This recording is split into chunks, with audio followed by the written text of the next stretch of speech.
Olá, seja muito bem-vindo ao BMC Business, nosso programa, nosso grande encontro aqui na grade de programação da BMC News com companhias listadas, com grandes gestores das maiores empresas do Brasil. Hoje nós receberemos a Plano & Plano, mas antes vamos conhecer um pouquinho mais sobre a companhia. A Plano & Plano é uma companhia do setor de construção e incorporação com atuação principalmente na cidade de São Paulo. No mercado desde 1997, já desenvolveu projetos para todas as faixas de renda, mas se firmou com empreendimentos focados na média e baixa renda. Com a estrutura de negócios verticalizada, a companhia faz parte de todas as etapas do ciclo de um imóvel, com o desenvolvimento, o lançamento, as vendas, a construção, entrega e acompanhamento. Em 2006, iniciou uma joint venture com a Cyrela, que deu origem ao que hoje conhecemos como a Plano & Plano. A Cyrela ainda mantém participação relevante na composição acionária, com cerca de 33% das ações ordinárias. Em setembro de 2020, abriu seu capital na Bolsa de Valores e começou a negociar ações de forma corrente na B3. Como outras companhias dessa mesma temporada de IPOs, perdeu muito valor de mercado em pouco tempo, mas viu suas ações se recuperarem em 2023 após subirem mais de 200%, com melhores perspectivas para o setor, retomada do programa Minha Casa Minha Vida e a criação do programa habitacional Pode Entrar da Prefeitura de São Paulo. A empresa agora busca manter a expansão para a média renda e também diversificar a geografia com projetos fora da cidade de São Paulo.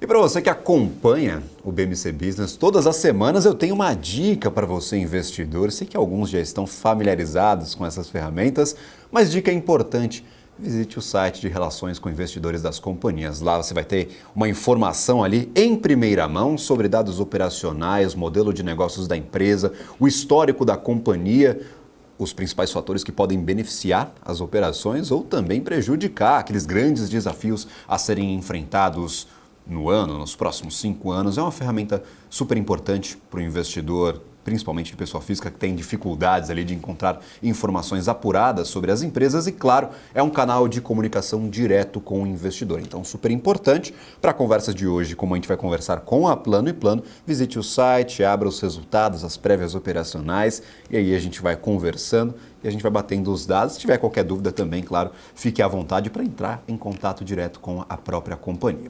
Já que eu falei sobre a Plano & Plano, vamos receber nosso convidado de hoje, João Rupp, CFO da companhia. Muito obrigado pela participação, prazer tê-lo por aqui, presencialmente no nosso estúdio. Seja bem-vindo ao BMC Business. Gabriel, obrigado pelo convite. É um prazer nosso estar aqui, poder compartilhar com todo mundo um pouquinho desse mundo do que é Plano & Plano, com um momento muito especial para a gente e estamos absolutamente à disposição para esclarecer tudo que a gente tem para conversar hoje. Maravilha, João. A gente falou um pouco sobre a operação de Plano & Plano, teve um videozinho aqui de apresentação da companhia antes dessa nossa conversa, mas para colocar todos na mesma página, como que a gente pode classificar o modelo de negócios de vocês e de onde vêm as principais receitas, quais são as principais linhas de receitas de vocês e, claro, fazer um balanço de quais foram os avanços conquistados em 2023. A gente já tem as prévias operacionais, os resultados ainda estão para sair, mas como a gente já tem ali alguns dados operacionais que são importantes para entender este ciclo de melhora da operação da Plano & Plano, a gente podia fazer este comparativo. Vamos começar explicando como é que funciona o modelo de negócios e aí a gente fala sobre 2023 um pouquinho mais para frente. Maravilha. A Plano & Plano ela é uma incorporadora construtora, é um nome mais ou menos sinônimo aí, são complementares, mas somos uma incorporadora construtora importante. Somos totalmente verticalizados. É uma empresa que vai atrás dos terrenos, ela adquire os terrenos para projetos, obviamente, já determinados para aquela região, ela faz todo o processo de aprovação, projeto e aprovação desta incorporação, ela lança o terreno com seu próprio esforço de vendas, tem uma área da empresa que cuida da parte de vendas com seus corretores associados. Em paralelo, nós estamos fazendo a construção com a gestão própria da empresa, que entrega o empreendimento pronto para os seus clientes e acompanha a vida do cliente 5 anos depois da entrega. Então, ela é verticalizada de ponta a ponta e a nossa atuação nos últimos anos tem sido no mercado de São Paulo, da região metropolitana de São Paulo, com destaque para a cidade de São Paulo, onde mais de 95% dos nossos empreendimentos são lançados dentro da cidade de São Paulo. Entendi. E aí, por exemplo, a gente fala um pouquinho sobre essa localização, essa geografia de atuação da Plano & Plano, que é tema de dúvida aqui do mercado para 2024. Sei que vocês estão promovendo algumas alterações, mas para entender um pouquinho deste seu modelo de negócios. Hoje todos os projetos que são lançados e entregues por vocês são construídos por vocês? Qual que é a base ali? Vocês constroem parcialmente, contratam ali algumas empreiteiras no mercado para construir parte dos projetos que não têm capacidade de produzir internamente? Como que funciona essa divisão? Ou vocês são 100% verticalizados em todos os projetos? Ou seja, fazem o lançamento, fazem a aquisição dos terrenos, fazem as vendas ali, a entrega. Como que funciona essa divisão dentro do portfólio? Tá ótimo. Falando especificamente de construção, a gestão da construção é da Plano & Plano. Tá. Hoje a gente tem uma equipe toda de engenheiros, o pessoal técnico de obra que acompanha e administra a obra. A gente tem a área de projetos, que é toda gerida por nós mesmos, e a gente terceiriza os empreiteiros. Então você tem vários serviços, por exemplo, fundação. A gente traz um empreiteiro de fundações que trabalha conosco há muito tempo, ele faz a fundação para a gente. Você entra numa estrutura, a parte de estrutura você também tem uma mão de obra especializada. Ou seja, quando a gente fala de pegar a mão na massa, ou seja, quem vai efetivamente construir, a gente trabalha com parceiros em todas as etapas, elétrica e hidráulica, seja gesso, pintura, fachada, e esses parceiros, esses empreiteiros trabalham conosco há muito tempo. Então, o que é gestão nossa é a parte de administração e definição de como tocar a obra. Entendi. Então, basicamente essa é uma divisão importante. E vocês buscam esses serviços a mercado com alguns parceiros que você mesmo disse, já são históricos aí com a companhia, já estão com vocês há bastante tempo. Essa é uma coisa muito interessante na Plano & Plano. A gente preza muito o relacionamento com os nossos stakeholders, então seja o cliente, seja o fornecedor, e os parceiros na engenharia têm uma importância fundamental para nós. A gente tem uma vantagem de estar concentrado em São Paulo, tem um volume muito grande de obras em São Paulo, então a gente consegue dar continuidade de projetos e o empreiteiro adora isso, porque ele sai da obra A, vai para B, da B vai para C, tudo isso programado no ano anterior, ele sabe a programação dele. Ele, empreiteiro, não tem ociosidade, então ele produz o mês inteiro. E uma outra característica que a gente vem fazendo nos últimos anos é uma padronização dentro do possível do processo construtivo. Então, ele é produtivo na Plano & Plano.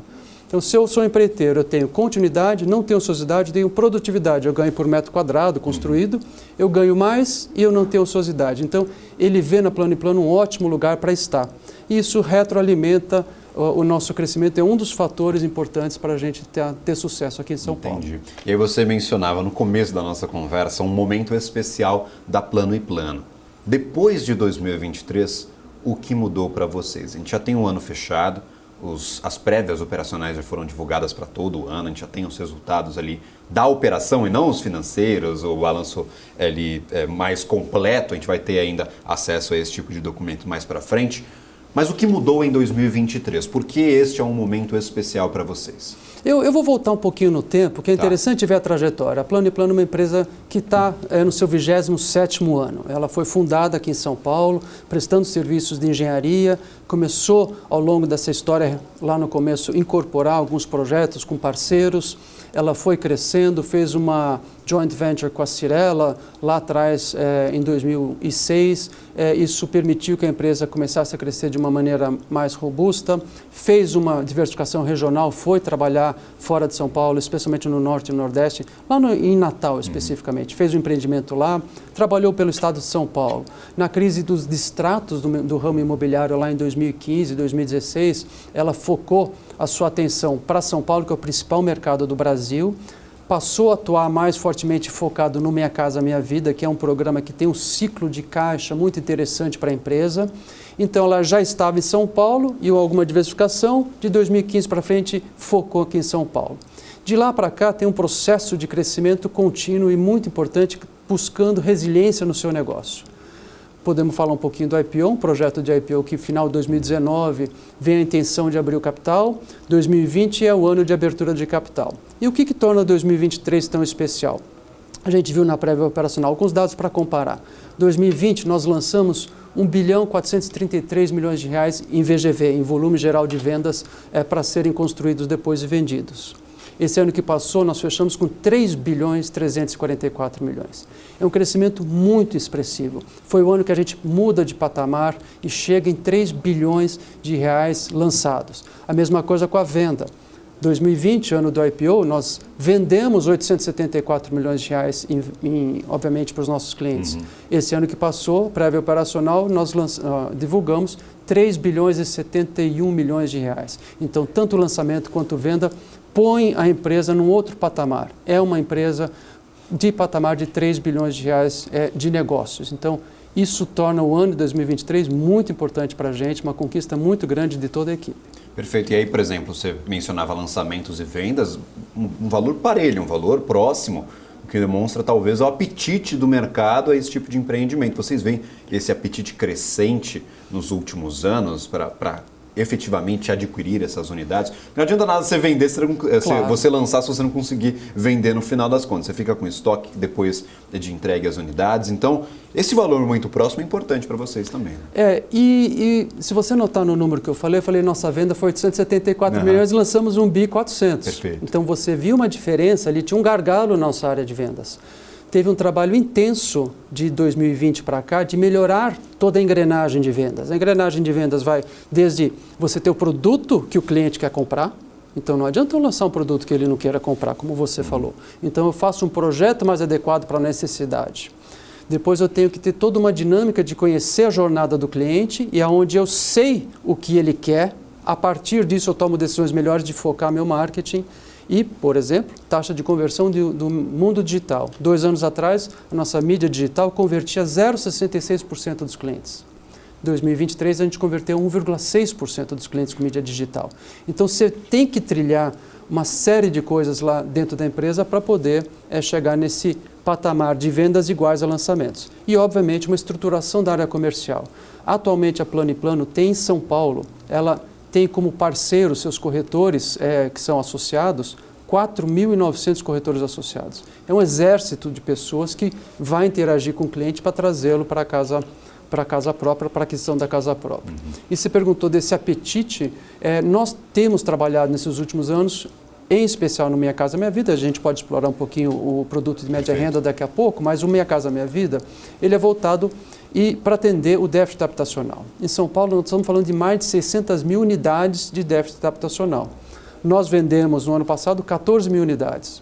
Ou seja, eu consigo crescer e a demanda está lá. Então, a gente tem que ter uma empresa com uma estrutura que consiga vender, mas vender com rentabilidade, que não é fácil também, porque os preços são muito limitados ao poder de compra do cliente. Ele tem que enquadrar o crédito, ele tem a mensalidade máxima que ele consegue pagar. Então, toda a engenharia, a arquitetura e a compra do terreno é pensando em ter um produto adequado para o cliente e que ele possa pagar e que traga o retorno para a empresa. E esse mercado do Minha Casa Minha Vida tem muita demanda, por causa do déficit que continua muito alto. O déficit ainda é muito alto. A gente fala sobre, talvez, um cansaço do mercado aqui dentro de São Paulo imobiliário. Só que quando a gente vê os números efetivamente, há esse déficit muito escancarado também, né, João? Então... E é interessante esse seu comentário e para todo mundo entender. São Paulo, ele é imenso. Então, você tem que olhar a questão de estar saturado regionalmente dentro da cidade. Você tem bairros onde uma certa característica de produto pode estar um pouco mais saturado, mas ela tem uma outra oportunidade que você tem que entender o bairro. Então, quem está há muito tempo em São Paulo, que empreende há muito tempo em São Paulo, tem essa vantagem de conhecer profundamente, conhece a história da rua, como ela vem se transformando nos últimos 15 anos, que tipo de empreendimento deu certo, qual que deu errado, seja nosso, seja do concorrente. Então, a saturação do empreendimento imobiliário numa cidade como São Paulo, ela tem uma questão, inclusive, regional. Norte, Sul, Leste, Oeste e Centro tem histórias diferentes. E a gente procura entender isso.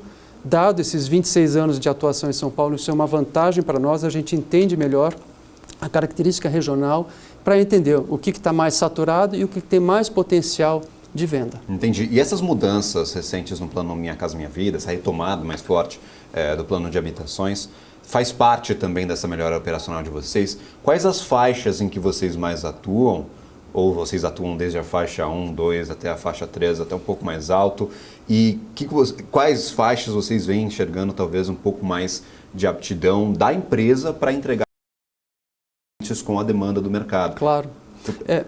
Vamos lá. Se a gente voltar 15 anos atrás, 20 anos atrás, a Plano & Plano estava fazendo alta renda também, Entendi. Média renda. por questões até daquela crise dos distratos. Que gerou uma lei também, né? A lei dos distratos que protege o incorporador, então hoje é muito mais, você tem uma regulamentação que protege a incorporação, que é fundamental para dar equilíbrio e estabilidade, mas a Plano & Plano focou nessa baixa renda e focou o que a gente chama do faixa 2, faixa 3. Estou falando de 6 anos até 4 anos para trás, mais focado na renda de talvez 4 a 5 mil reais de renda familiar do nosso cliente. O que aconteceu? A gente teve a pandemia, um aumento de custo de construção bastante forte por uma ruptura da cadeia de suprimentos. O mundo inteiro sofreu com a ruptura da cadeia de suprimentos e a construção civil teve uma demanda das pessoas que estavam em casa reformando e o custo de construção subiu bastante.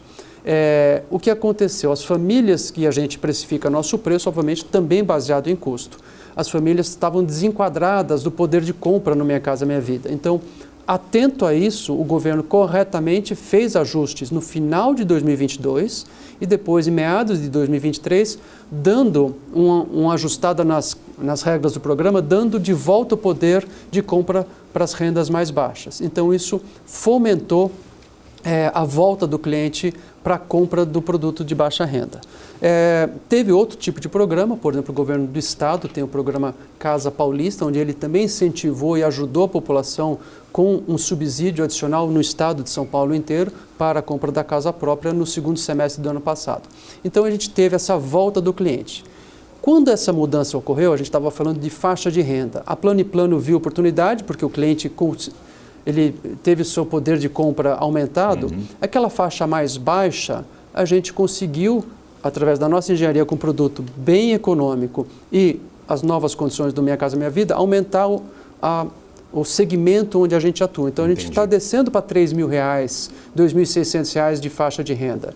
E na outra ponta, nós também enxergamos que a gente consegue, com mais ou menos a mesma técnica construtiva, com algumas adaptações no produto, atingir a classe média baixa com produtos até R$400, R$500.000 o valor do apartamento. Então, a Plano & Plano ela aumentou o seu escopo de atuação, aumentou os seus segmentos nos últimos 2 anos, justamente para permitir esse crescimento também. Entendi. E sem necessidade, talvez, de criar novos produtos que eram estranhos à companhia alguns anos atrás. Você faz essa adaptação dos produtos, você melhora o acabamento, você melhora, talvez, o posicionamento ali do imóvel, mas você necessariamente não muda a tática de construção e o formato daquilo que já é conhecido pela empresa. Tem algumas mudanças que são importantes. A gente tem que entender que o cliente muda um pouco. Na medida que você sobe a renda, os atributos que o cliente quer na compra de imóvel são diferentes.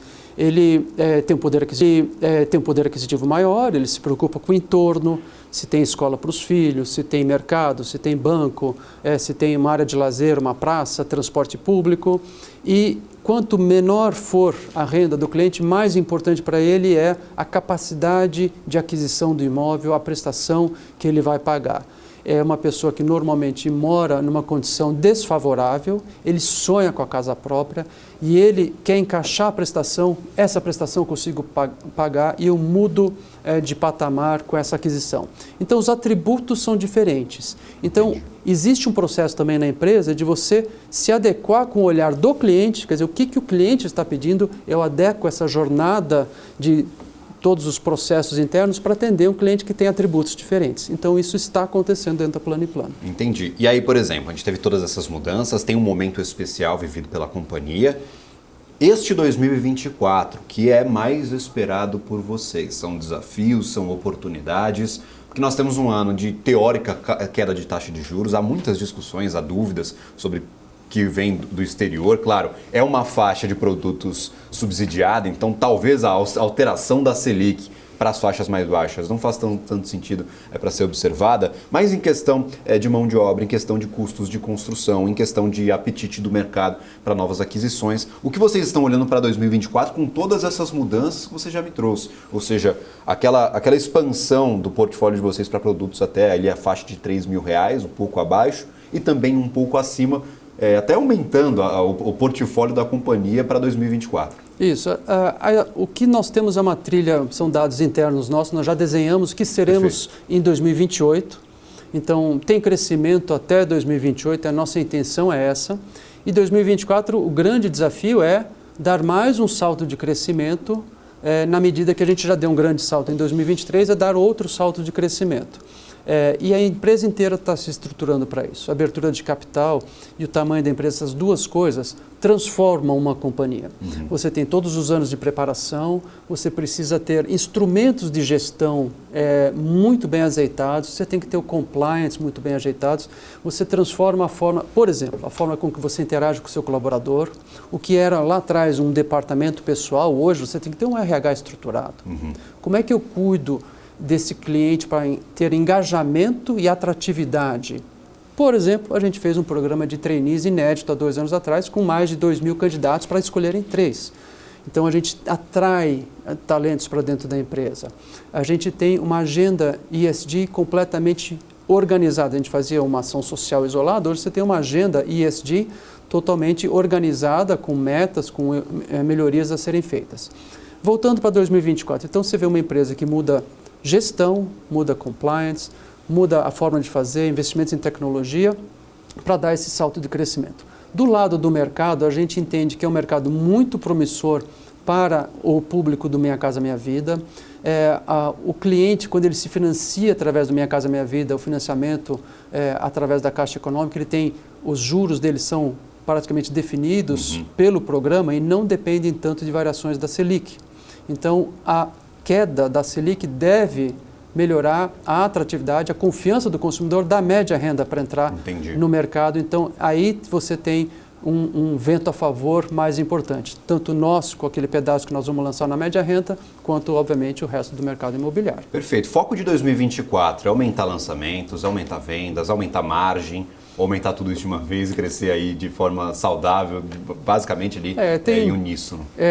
Na nossa apresentação institucional tem uma coisa muito importante, que é na nossa primeira linha lá, é crescer mitigando riscos e criando uma empresa resiliente. Uma empresa resiliente é uma empresa que sobrevive às oscilações de mercado e tem que ter diferencial. A gente procura ser diferente, fazer melhor que o resto do mercado.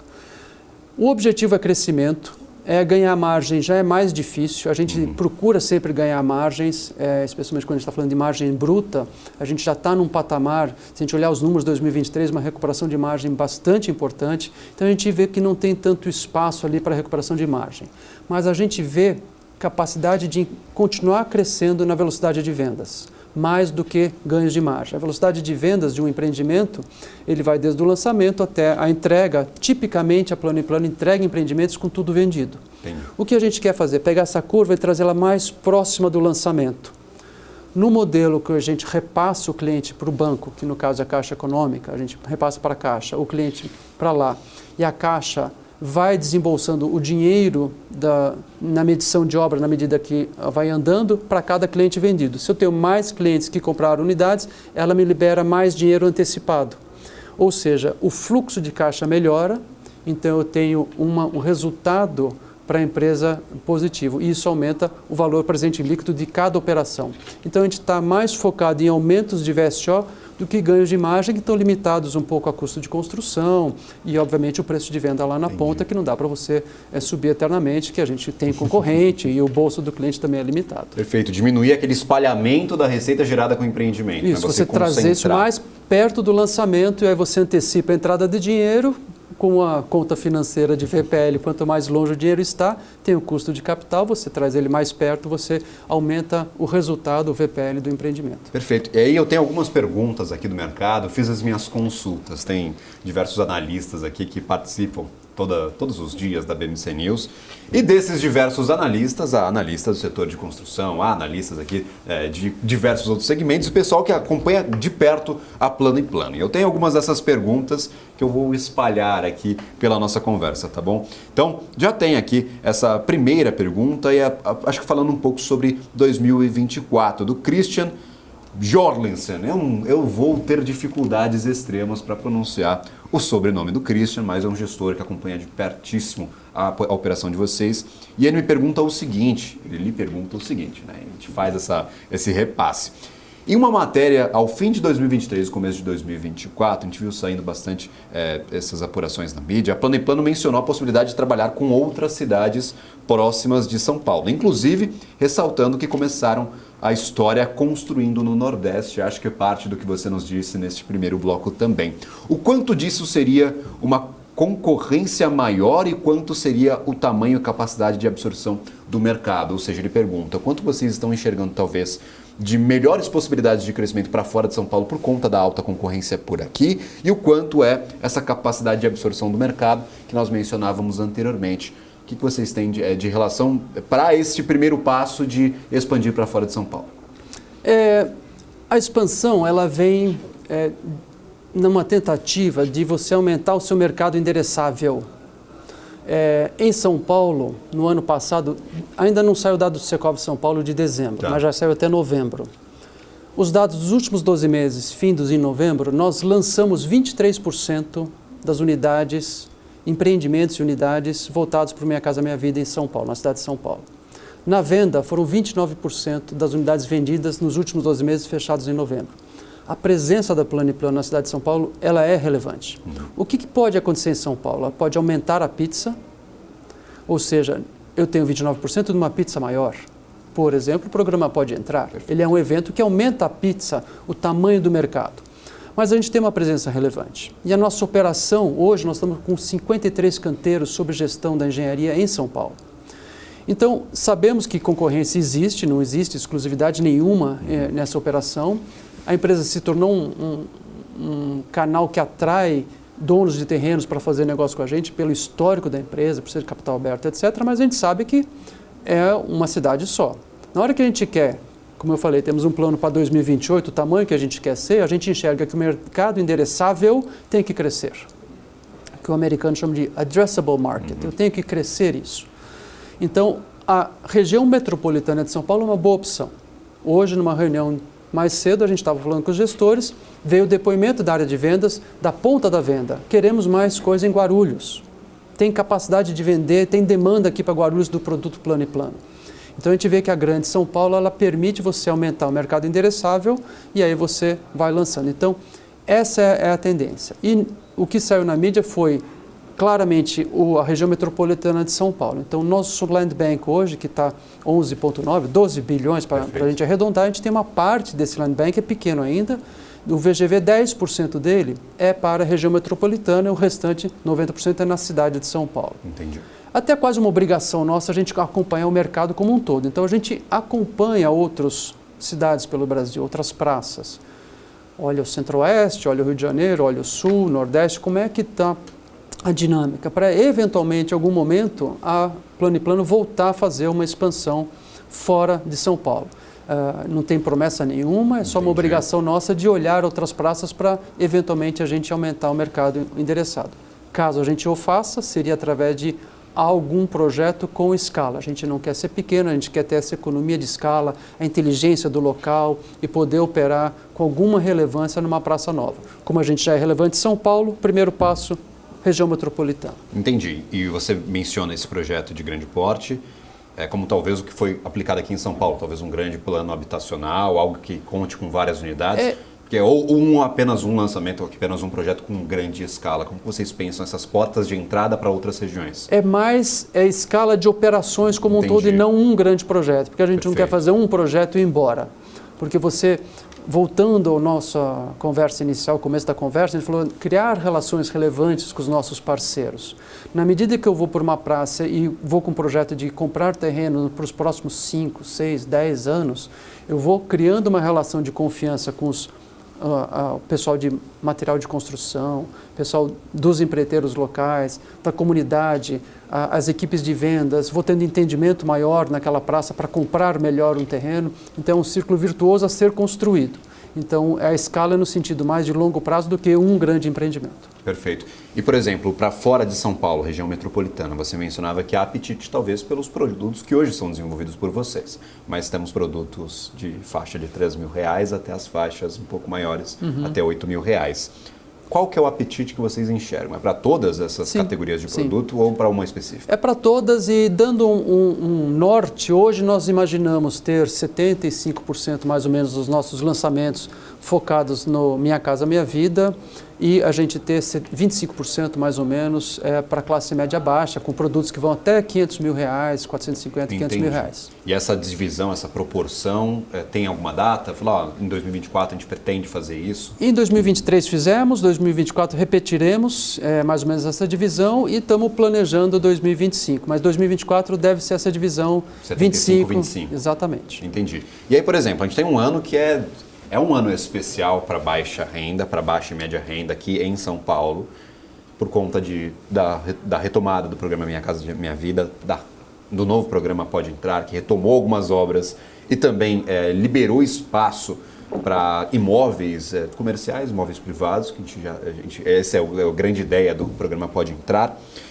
E há muita essa discussão sobre competição aqui dentro. Pelo menos para vocês que utilizam muitos serviços contratados no mercado, o receio de que a alta competição, o alto volume de projetos, ele possa encarecer os custos de construção aqui dentro?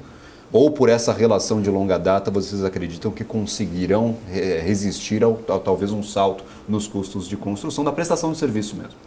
Nós estamos imaginando que esse ano o INCC deve caminhar próximo do IPCA.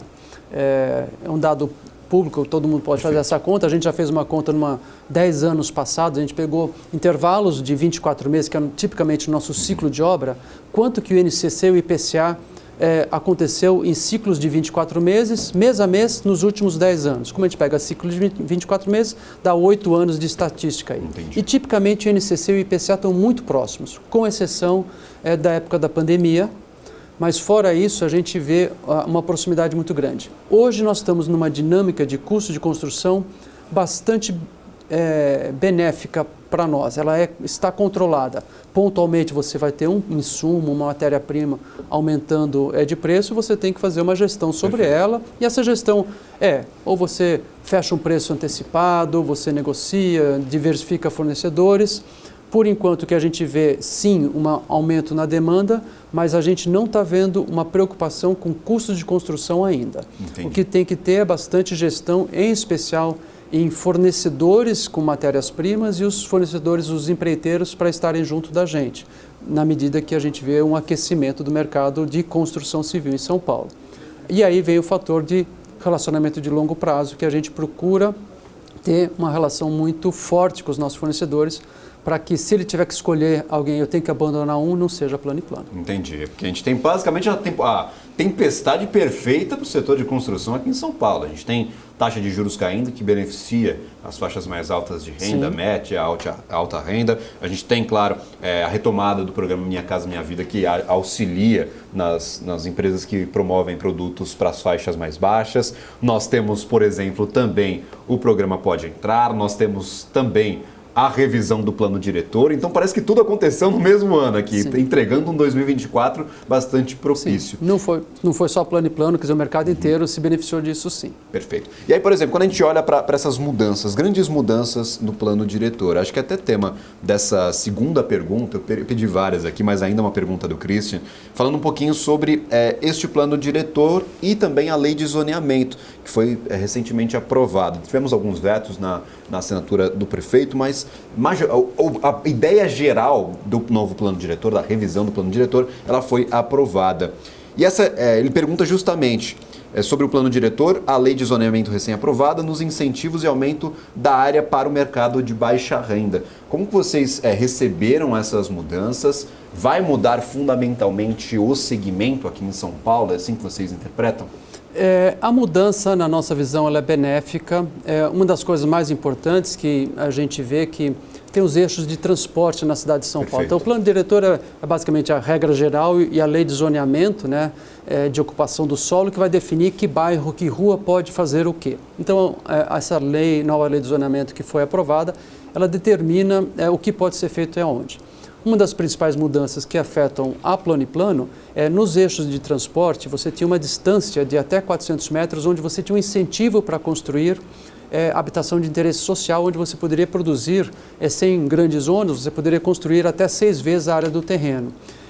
esse benefício foi expandido para 700 metros de distância dos eixos de transporte. Então, esse aumento de possibilidade de você incorporar com área construída maior, ele é importante para ganho de eficiência da própria obra. Entendi. Então você, em vez de fazer um prédio de 16 andares que estava limitado na área, você vai poder fazer de 24 andares, você consegue fazer mais área construída no mesmo terreno. Isso é importante para o cliente, porque você concentra os custos fixos e mais área construída, isso consegue trazer o preço para dentro das faixas de interesse social. Além do fato de você trazer a população carente para mais perto dos eixos de transporte. Então, urbanisticamente, foi muito importante. Lembrando um ponto interessante, que nós, como incorporadores, a gente vai sempre atender a demanda. Quando a lei de zoneamento muda e traz a possibilidade de fazer isso perto do eixo de transporte aqui, mais perto do centro da cidade, a gente vai construir aqui. Se não houvesse essa mudança, onde nós estaríamos construindo? Construindo porque a demanda existe, a gente estaria construindo mais longe. Então, para o cliente, essa transformação é muito importante. Para nós, a gente, em vez de construir mais longe, a gente constrói mais perto. Então, a gente vai construir do mesmo jeito. Ou constrói mais perto e mais longe. E mais longe. E, urbanisticamente, faz o sentido para trazer o atendimento da habitação de interesse social para perto do eixo de transporte. Perfeito. Isso já beneficia a parte do land bank de vocês? Sim. Ou vocês ainda não têm, por exemplo, bancos de terreno alocados nessas regiões que foram aumentadas para esse transporte? Uma parte do terreno, sim.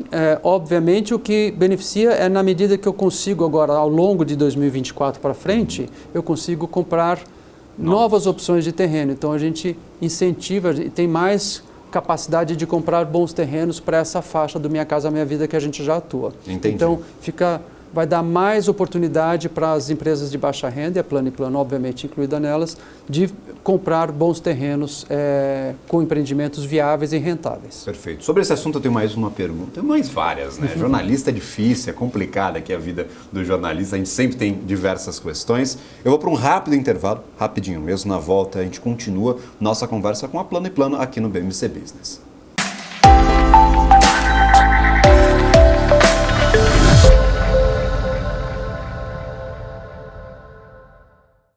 Estamos de volta ao BMC Business, hoje com a Plano & Plano, e eu estou aqui na presença de João Rupp, CFO da companhia. Muito obrigado pela participação, a gente estava conversando aqui bem, de forma bastante fluida, então a gente já perdeu noção do tempo, eu já estourei um pouquinho aqui o meu primeiro bloco, mas agradeço imensamente pela participação por aqui. Mais uma vez, obrigado, eu que agradeço. Vamos lá. Nós falávamos sobre, talvez, oportunidades de aquisição de novos terrenos, uma ampliação do land bank, agora que temos outras regras de zoneamento, um novo plano diretor. Você mencionava que agora há mais espaço, talvez, para a exploração da companhia em imóveis sociais, imóveis de baixa renda. E eu queria fazer justamente essa ponderação. Como vocês enxergam a estrutura de caixa de vocês para enfrentar essa nova oportunidade, esse novo cenário? Nós tivemos no ano passado boa quantidade de companhias fazendo novas emissões, indo ao mercado buscar recursos. A Plano & Plano chegou a ensaiar uma nova captação, acabou voltando atrás ali em alguns meses. E eu queria perguntar justamente, vocês ainda veem necessidade de talvez melhorar a estrutura de caixa, talvez buscar ali por uma linha de crédito, buscar por novas captações? Como vocês estão enxergando aí, pelo menos, o posicionamento da Plano & Plano agora para essa nova oportunidade? Falar um pouquinho do filme, até onde chegou aí a fotografia atual. A gente estava em 2020, o ano que a gente fez o nosso IPO, com dívida líquida sobre patrimônio líquido numa relação de 0,85, ou seja, a dívida líquida representava 85% do valor do patrimônio líquido. Nossa zona de conforto é 20% para baixo. Então, a gente veio numa trajetória de investimentos, forma de fazer negócios e trazendo esse endividamento para baixo até chegar em 2023 numa posição bastante mais confortável. E o que aconteceu quando a gente falou aqui no primeiro bloco, que a gente falou da aumentar a velocidade de vendas e trazer caixa para a empresa, isso se concretizou em 2023. Então a gente aumentou a velocidade de vendas, os nossos números de VSO, velocidade sobre oferta, aumentaram, entrou mais caixa, então foi um ano de geração de caixa. Adicionado a isso, a gente assinou o contrato dia 26 de dezembro, com o município de São Paulo, com a Coab, um contrato do Pode Entrar de 692 milhões de reais, cujo sinal foi pago dia 29 de dezembro, com a entrada de 103 milhões de reais de sinal para fazer frente a esse empreendimento do Pode Entrar. Fechamos o ano com caixa líquido. Então, a gente gerou caixa na operação ao longo de 2023 e não só trouxemos para baixo da relação 0,20 de dívida líquida sobre patrimônio líquido, como entregamos um final de ano com caixa líquido. Isso está na nossa prévia operacional, por isso que a gente pode falar aqui abertamente. Então, estamos numa zona de conforto.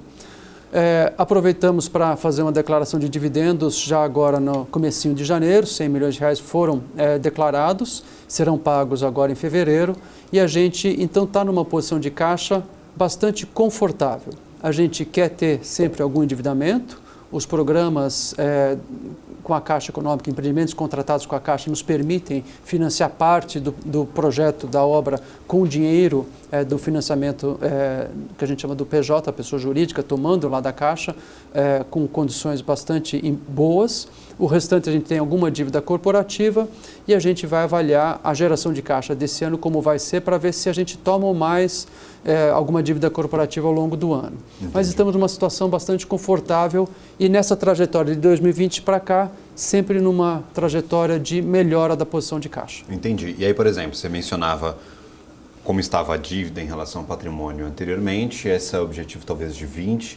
De um limite de 20%. Perfeito, 20%.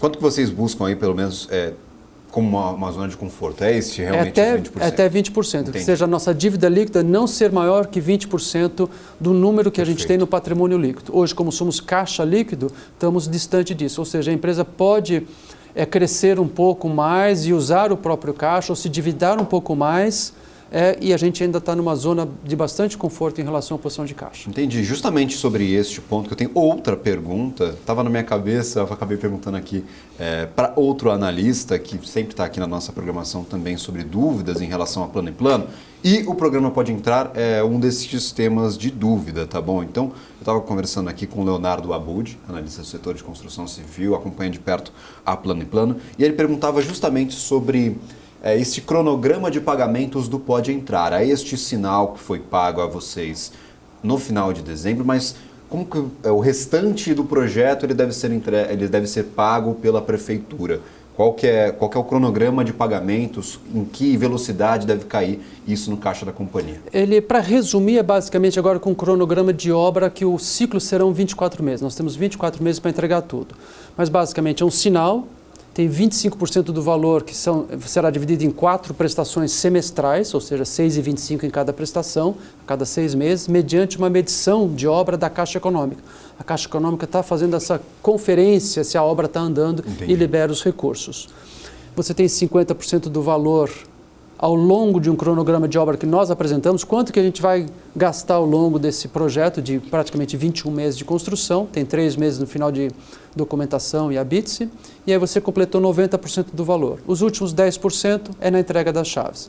Mas, para resumir, é o sinal de 15% e, na medida que nós formos construindo, nós vamos recebendo o dinheiro. Perfeito. E este sinal já entra no resultado agora do quarto trimestre? No caixa já entrou e é importante a pergunta de resultado do Leonardo, inclusive, é que nós vamos reconhecer naquele metodologia do POC, ou seja, percentual de completude da construção. Então, na medida que eu estou construindo, eu já reconheço no resultado da empresa. Como o terreno faz parte do custo da obra, eu já tenho a parte do terreno já reconhecida em dezembro, ou seja, talvez uns 11%, 12%, 13% do valor do contrato do Minha Casa do Pode Entrar, ele será já reconhecido em dezembro. Mais ou menos 50%, que é o que nós devemos construir ao longo de 2024, reconhece em 2024, e o saldo, lá talvez uns 35%, 37%, sendo reconhecido no resultado de 2025. Entendi. Então, você já tem os custos reconhecidos neste quarto trimestre. O caixa já entra. E ele será... o caixa já entra. O caixa entra, o sinal já entrou. Perfeito. E no resultado, seja receita, seja custo, na medida do pó que vai avançando, que é o quanto que eu construí, ele tem esse cronograma de uns 12, 13 em 2023, 50% em 2024 e o saldo, uns 35% lá em 2025. Entendi. Que é o que está sendo avaliado, inclusive, pela Caixa. Que vai acompanhando justamente o cronograma de obra. Certinho. E aí, por exemplo, a gente tem outras dúvidas aqui relacionadas ao que vocês estão planejando aqui para este 2024, falando especificamente sobre o programa Pode Entrar. Há também um valor que já foi aprovado, e que ainda não está contratado, né? É verdade, vocês têm alguma expectativa, a prefeitura tem um próprio cronograma que não tem, vocês não têm acesso a isso, mas há também parte desses projetos que já foram aprovados e que ainda não foram contratados, assinados pela prefeitura. Sim, é isso mesmo. A Plano & Plano tem mais 370 milhões de reais em VGV dentro do programa Pode Entrar, ainda não contratado. E nós tivemos uma postura muito conservadora desde o começo do programa Pode Entrar. Ele era um programa muito novo, sendo construído, tanto é que ele demorou para ser contratado. É diferente de um programa como Minha Casa Minha Vida, que está todo estruturado. Então a gente sempre foi muito conservador em dizer se isso vai acontecer ou não vai acontecer. Então como é que a gente se planeja a Plano & Plano? Para nós, o ano de 2024 e 2025, ele está programado com tudo que a gente lança, que a gente chama do mercado privado, os lançamentos a mercado, para clientes do mercado privado, e o Pode Entrar já contratado. Existe uma opção desse volume ser contratado, mas nós não contamos com ele.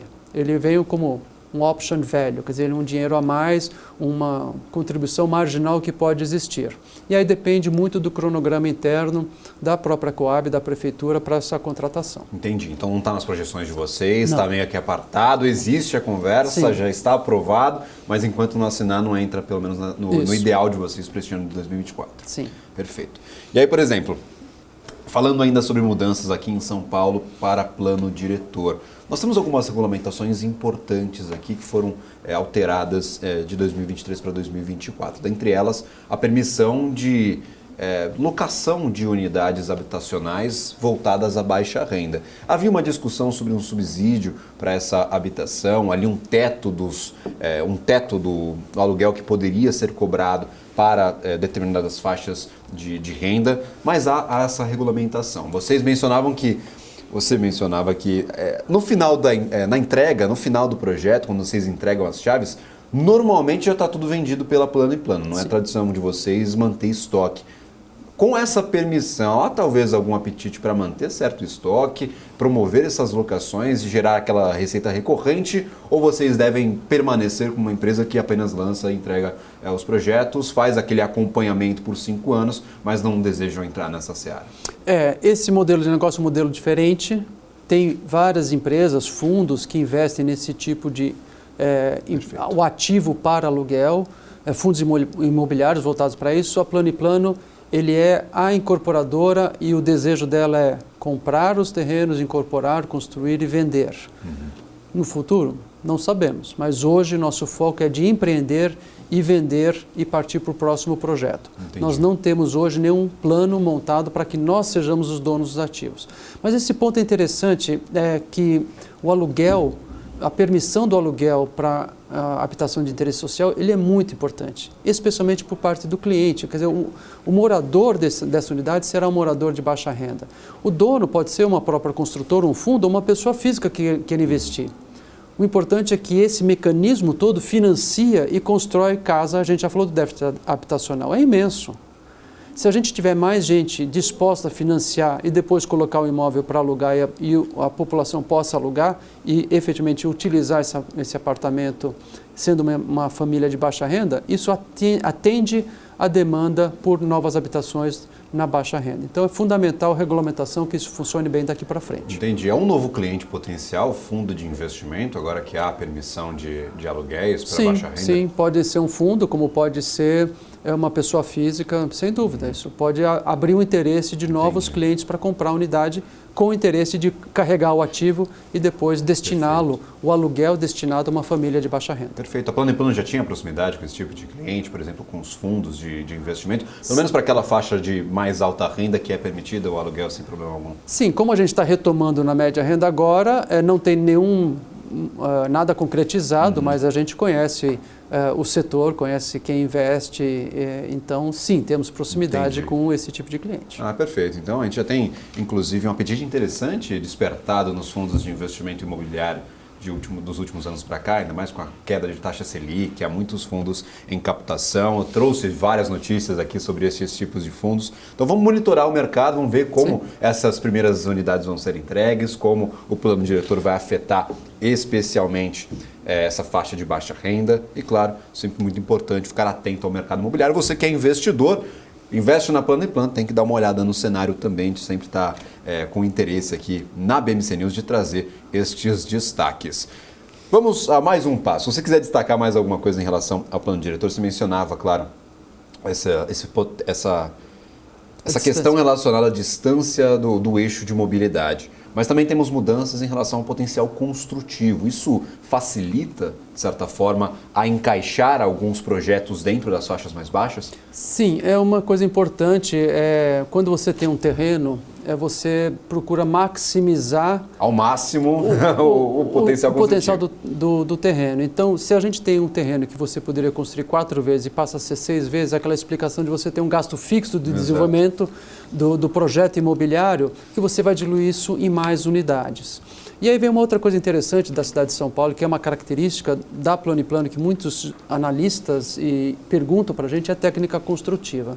A Plano & Plano, há muitos anos, ela faz o que a gente chama de alvenaria estrutural. O que é isso? É basicamente a estrutura do prédio, ela é assentada em cima de blocos de concreto. Você não tem o concreto armado, que são aqueles pilares e vigas de concreto com aço. Você sim tem blocos de concreto que você vai construindo esse Lego, o prédio. Então, a alvenaria estrutural traz a flexibilidade necessária na cidade de São Paulo para, num certo terreno, você ajustar a arquitetura para maximizar o potencial construtivo que você vai ter. Então, o que tecnicamente chama de coeficiente de aproveitamento, o CA do terreno, você vai à exaustão. Em vez de 4 vezes, você vai poder ir a 6 vezes, a gente vai procurar a exaustão desse CA com a flexibilidade dessa técnica construtiva. E, por outro lado, uma outra coisa que a gente procura fazer na Plano & Plano é aumentar o coeficiente de eficiência. De tudo que eu construo, quanto que é área vendável. Obrigatoriamente, eu tenho áreas comuns. Quanto que é a área vendável em cima da área total construída. O nosso indicador é em torno de 72% a 73% de tudo que a gente constrói, a gente vende.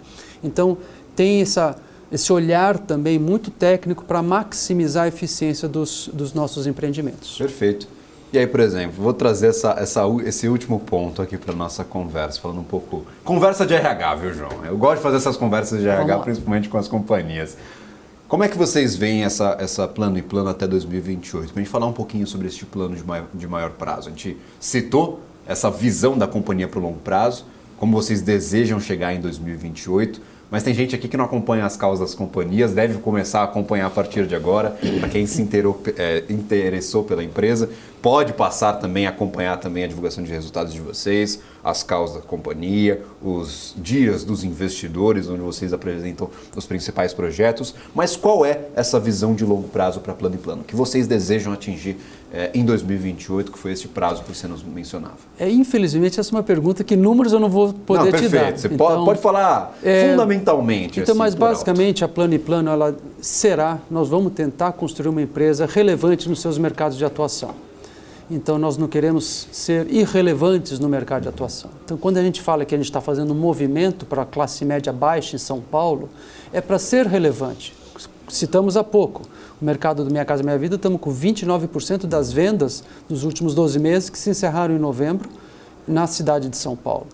A gente quer relevância no mercado do classe média baixa. Se a gente olhar para outros segmentos, a gente falou um pouco sobre aumentar os segmentos, essa é Plano & Plano, atuando com relevância em vários segmentos da incorporação imobiliária e, sem dúvida, ser uma das maiores incorporadoras do Brasil. Entendi. Essa intenção de não promover projetos isolados. Sim. A gente falava sobre essa possibilidade de expansão para outras regiões que não aqui a região metropolitana de São Paulo.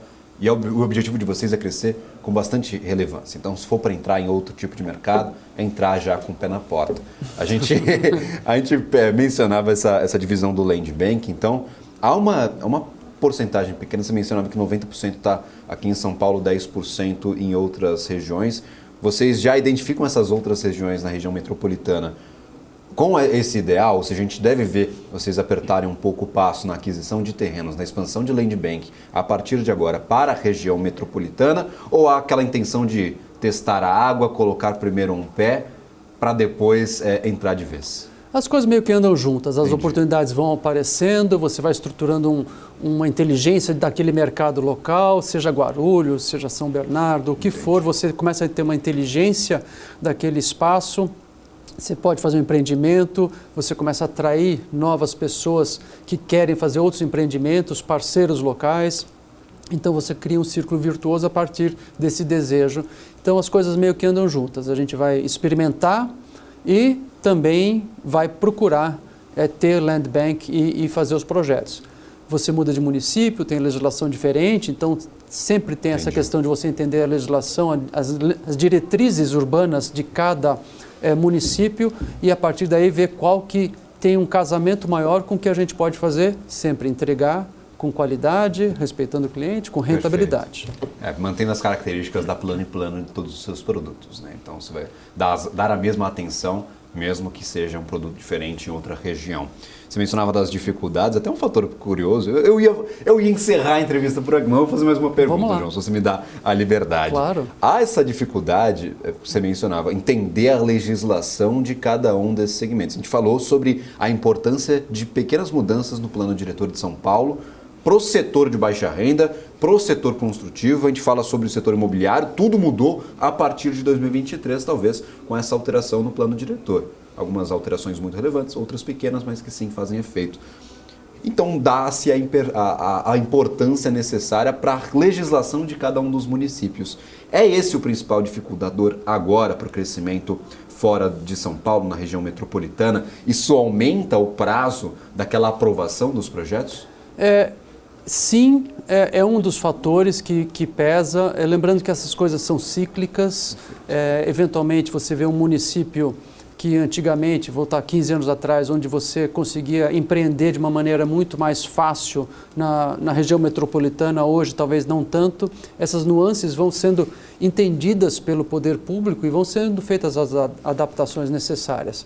Então, a Plano & Plano não está aqui no curto prazo. A gente procura ter um ótimo negócio, um bom negócio no longo prazo. Então a gente precisa construir e entender essas mudanças em cada município para ver aonde que a gente consegue evoluir, que tipo de produto. Lembra que a gente falou no começo da conversa, São Paulo é imenso, eu tenho que entender naquela localidade o que eu consigo fazer, o que está saturado aqui, o que tem de demanda, o que produto cabe. E aí ver se o empreendimento imobiliário faz sentido financeiro, econômico, etc., para a gente poder lançar.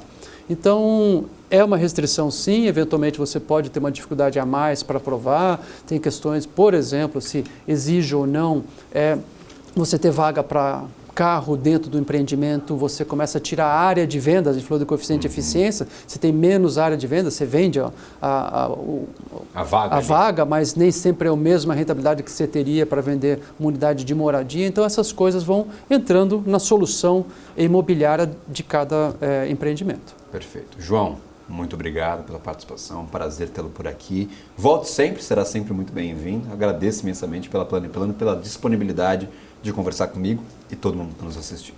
Prazer foi meu e de estar num programa de tanto sucesso e de repercussão e estamos à disposição para voltar outras vezes. Muito obrigado. Obrigado. João Hoppe, CFO da companhia, CFO da Plano & Plano. E eu também vou ficando por aqui, mas sempre com um recado. BMC Business é um programa semanal. Volte aqui na próxima semana, neste mesmo horário, que com certeza teremos uma conversa incrível com outro gestor, com outra companhia de um diferente segmento para você, investidor, que está querendo tirar dúvidas ou também conhecer novas oportunidades, novas teses de investimento. A gente está aqui justamente para promover essa disseminação de informações de qualidade sobre o mercado financeiro. Um abraço a você, voltamos a nos encontrar no próximo BMC Business.